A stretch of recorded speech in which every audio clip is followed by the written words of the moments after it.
The return of Evo Morales was possibly the most important moment in Bolivian history. This time last year, far-right protesters kidnapped Patricia Arce, the mayor of a small town called Vinto. They made her walk over broken glass, they cut her hair, doused her in petrol and red paint, told her that they were walking her to her death. And they were trying to get her to resign and to condemn Evo Morales. She refused to do both, and so they tortured her. After the coup took power, she was persecuted. She had 17 criminal charges hanging over her. Terrorism, sedition. The whole year was a nightmare for her. Ese dolor que ha causado en el pueblo de Bolivia.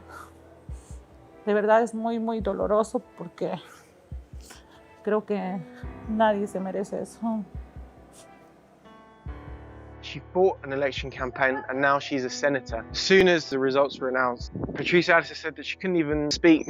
She was crying with happiness. She said, for the first time in a year, I'll be able to go to sleep and know there's not the threat of being taken away. The aim of the coup in Bolivia was to destroy the social movements that had built their own political party, which was the movement towards socialism, Evo Morales' party. However, they weren't able to crush the organization. Even though they persecuted the leaders, the movement towards socialism is more than a few figureheads. It's a coalition of social movements, trade unions, indigenous groups in every single region of the country. Immediately after the coup took power, there were two massacres. First in Sacaba, this is where Evo Morales used to be a union leader, and people from this region were trying to march to the city. However, when they got close, the police stopped them, and then military helicopters flew about 40 meters above the ground, shooting at the crowd. 11 people were executed that day. A few days later, there was a second massacre. There is detention orders for the Interior Minister Arturo Murillo and the Defense Minister Fernando Lopez, the ones who ordered the executions. However, they've already escaped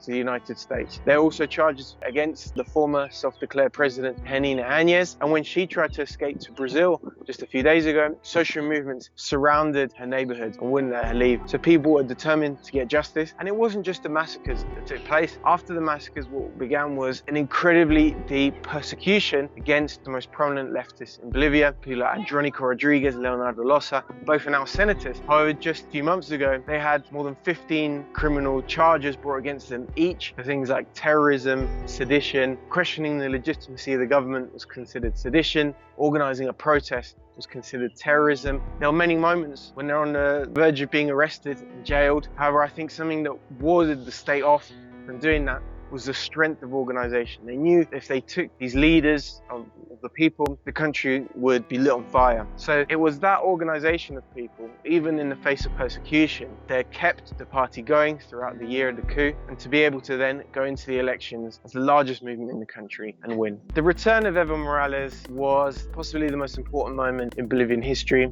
I was there in the town of Villazón, which is a border town with Argentina, and he came walking across the bridge with Argentina's president. The moment he stepped on Bolivian soil, just a mass of humanity just sort of descended. All the security that was supposed to be there just sort of dissolved under the sheer weight of people. Everyone just trying to touch him, trying to get a look. Filming for me became impossible. I was being, thrown around, being squashed by just masses and masses of people from all around the country had come to the border to receive him. We're part of his convoy, and everywhere he went, he is received as a father figure. People ran up to offer him their produce. One elderly lady just sort of ran in and just gave him a load of onions that she just picked from her land. That was the atmosphere. And what he's been doing since he's been back is going around the country to discuss how to strengthen the link between social movements and the state and the party. It's a role he's already played throughout the 90s and the early 2000s. He was the leader of the unions. He led the struggle against USAID, against the DEA. He built the party and spoke to the whole country. And that's what he's going to be doing again. And not just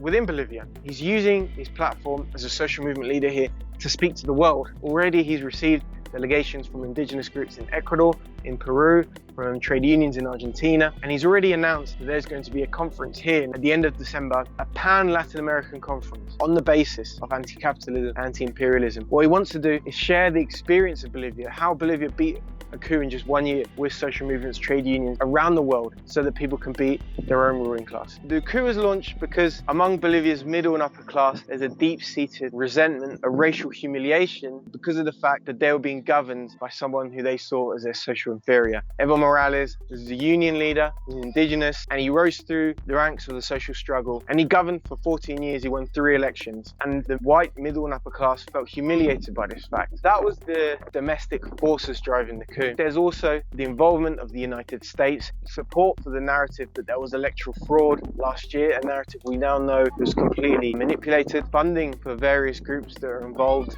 in the coup, and the United States has its own set of interests. Evo Morales, the popular socialist leader, anti-imperialist leader who opposed the influence of the United States in Latin America, and Bolivia is also sitting on the largest lithium supplies in the world. And lithium is incredibly important because it's something that goes in batteries and things such as electric cars. It's been called the mineral of the future to build the technology of the future, and that's why countries like the United States are desperate to get their hands on it. That's why oligarchs like Elon Musk are desperate to get their hands on it. He bragged on Twitter, we'll coup whoever we want, deal with it. That's how the oligarchy in the United States, the ruling class in the United States, views natural resources in Latin America. They view it as their own property. Evo Morales was destabilizing that model, tell them, no, this isn't your property, this is our property, and we're going to use it to benefit the Bolivian people and to bring people out of poverty. Nuestro pecado es haber nacionalizado.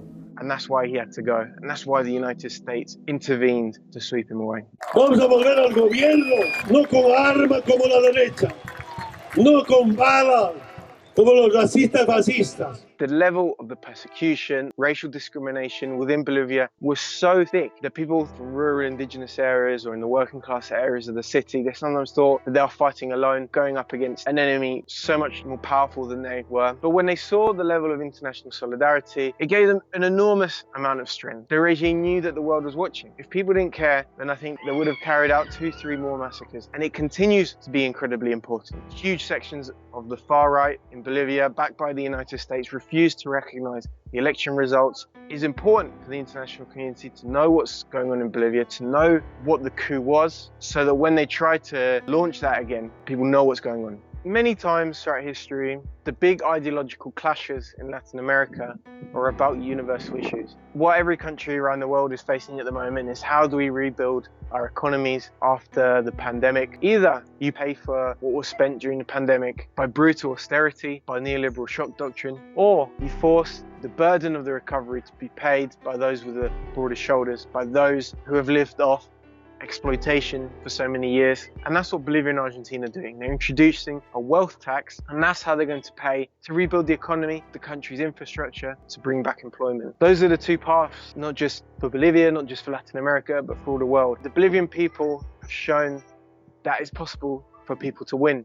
It's not inevitable for protest movements, social movements to be in a situation of permanent oppositional protest. It is actually possible for those movements to beat the ruling class and take power and govern oneself. That's what Bolivia shows. There's nothing special about Bolivians or about Bolivian culture. This is something that can take place in every corner of the globe. It's something that needs to take place in every corner of the globe. Because all around the world, people face the same problems of inequality, of poverty, of climate catastrophe. And these are things that can be beaten through taking lessons of Bolivia's experience, of how Bolivia nationalized natural resources and key industries to lift millions of people out of poverty, to building a democratic political model for governance in which social movements and trade unions participate in the exercise of power. These are things that can be applied everywhere around the world and should be applied everywhere around the world. Please support Double Down News. There's not many outlets that give a voice to people around the world struggling for democracy in countries like Bolivia. And I'm proud to be a part of it. Double Down News covers so many important issues within the UK, also here in Bolivia, where other outlets such as The Guardian have tried to ignore these stories. Double Down News has been shining a light. So that's why it's so important to support Double Down News on Patreon.